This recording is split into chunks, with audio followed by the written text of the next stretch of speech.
Agriculture is a key economic driver in Africa and has attracted investment into the sector for centuries. This is Africa Pulse. I'm Bronwyn Seaborn, and on this episode, we go from farm to glass.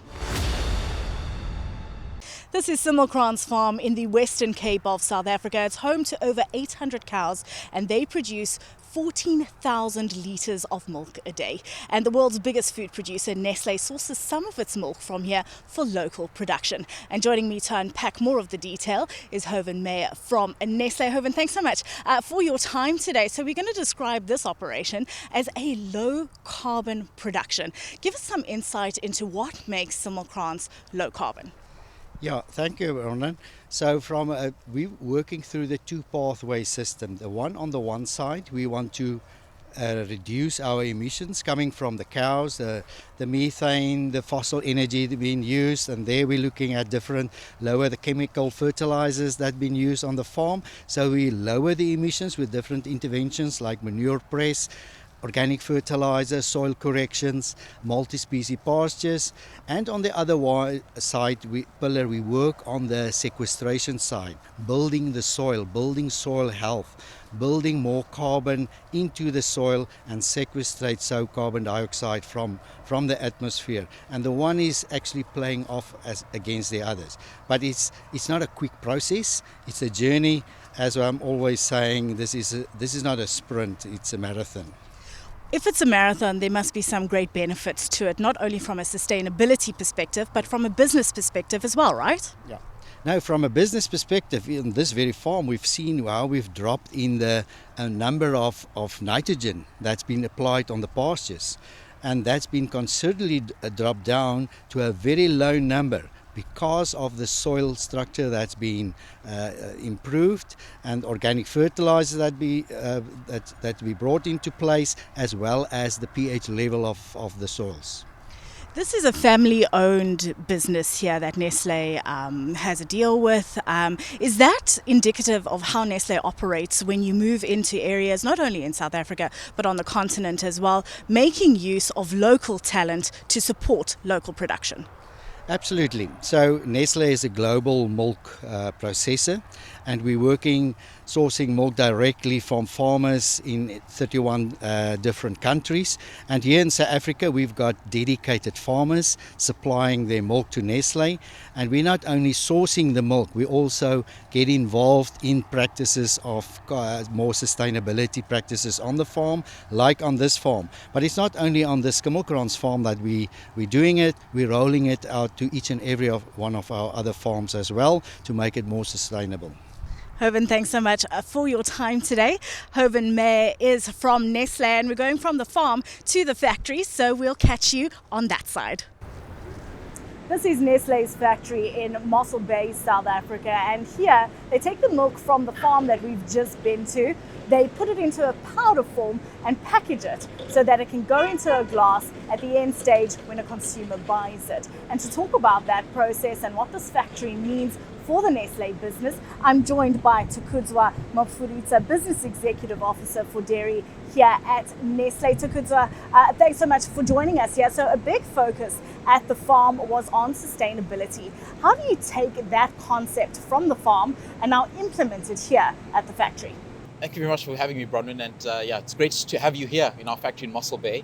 I think one of the things that we're very, very clear about is that sustainability is end to end, and a lot of the work that you'd see doing on the farm also translates to some of the work that we do here in the factory.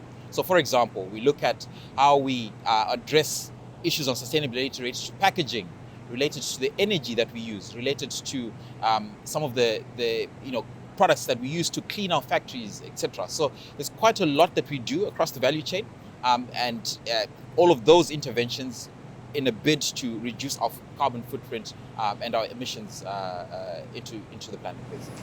We sit here in South Africa. Is this, however, your approach to all factories in Africa? Is sustainability first and foremost something that you're looking to address? Is that your focus? Absolutely. So we have 6 factories across East and Southern Africa, and for us, our commitments to net zero emissions by 2050 mean that all these efforts need to translate across our value chain, across all of our factories. And we've made really, really bold commitments. So we're going to spend close to 2.5 billion rands over the next 5 years to really make a dent as it relates to sustainability. I ask that because so much of this is greenwashing. Companies like to go out there and say, we are sustainable and we're looking at sustainable efforts. We want to be a little bit more green. And you kind of wonder, is this a real commitment by corporates, or is this something that, is on the back burner? Oh, we've got to do this because it makes us look better. Where do you sit on that? Is this something truly that you are enshrining in your values, in your business practices? You are putting money behind it, so I can give you on that one. But as you go forward, is this something really at the boardroom level that it's integral to your decision making? Sustainability forms a core part of our business, Bronwyn. One of the things that we've been very, very clear about is that our business cannot exist in isolation of the impact that we make on the planet. And therefore, you will see the commitments that we've made are external commitments, very, very public commitments that are also, we are also tracking as part of our annual reports, and we're audited externally on some of that impact and the changes that we're making across end to end in our value chain. And as I say, Bronwyn, this is not greenwashing by any means, but indeed a core part of the work that we do, a core part of ensuring the long-term sustainability of our business and the impact that we're making on the planet. Ensuring sustainability, one thing through your business practices. Let's take a look at energy now, and we'll put load shedding on the back burner, so to speak, for now. Some of the power that you do generate at this plant coming from coal. What are the plans there to address that? Because we know coal is really not something you want to associate with sustainable green practices. So what's Nestlé's plans in terms of getting rid of the coal? I think one of the things that we are very, very clear about is that in order to make a significant impact on our emissions, energy is also a big part of that. And so we are working with various organizations, various suppliers, etc., to provide alternative sources of energy. So one great example is biocoal, which is a more sustainable way of powering our plants, powering our factories. And this is also a part of the plans that we have to say, how do we start to transition out of traditional forms of fossil fuels into more sustainable forms of energy. And yeah, biocoal is just one of those examples. So then let's get to Eskom. Factories in South Africa, it's no hiding from it. Eskom has hit them hard in terms of load shedding and power supply. Just how hard hit has Nestlé been as a result? We have not been immune by any means to the impacts of load shedding and some of the challenges that Eskom is facing. But I must say that it's good to see some of the progress that we're starting to see. For example, the first half of this year, we've not had as big an impact as we saw in the first half of last year.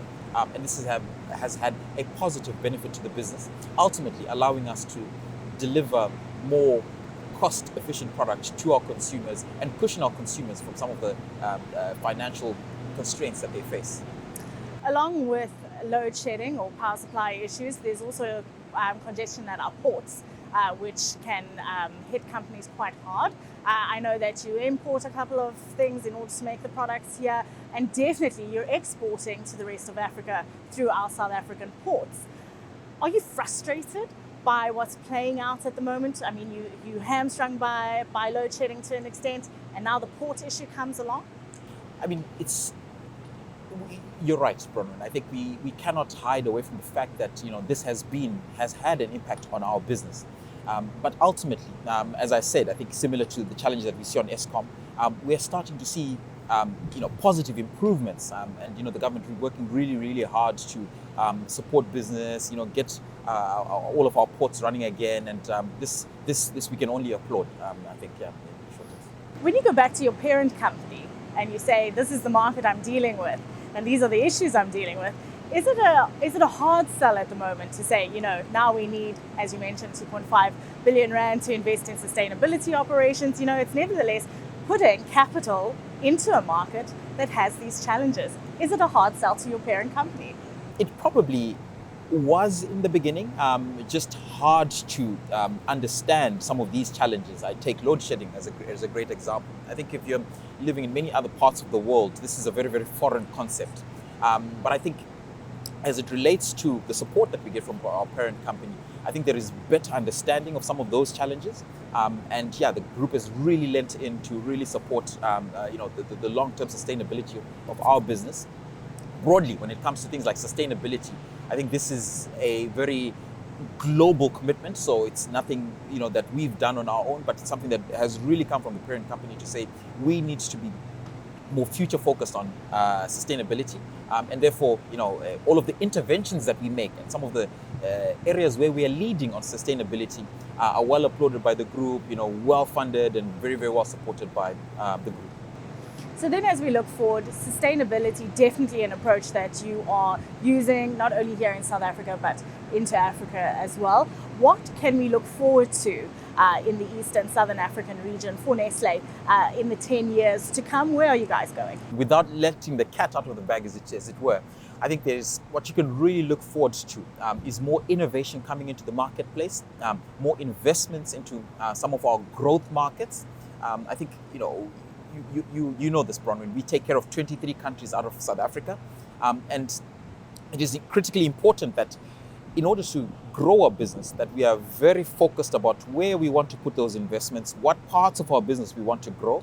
And you're going to see that in the next 5 to 10 years, some very, very clear commitments on growth, new products, innovation coming into the market. Takudzwa, thank you so much for joining us here on Africa Pulse today. Takudzwa Mupfurutsa is Business Executive Officer for Dairy here at Nestlé. And that's where we leave it for this episode of Africa Pulse. But we're back same time, same place next week. So join us then.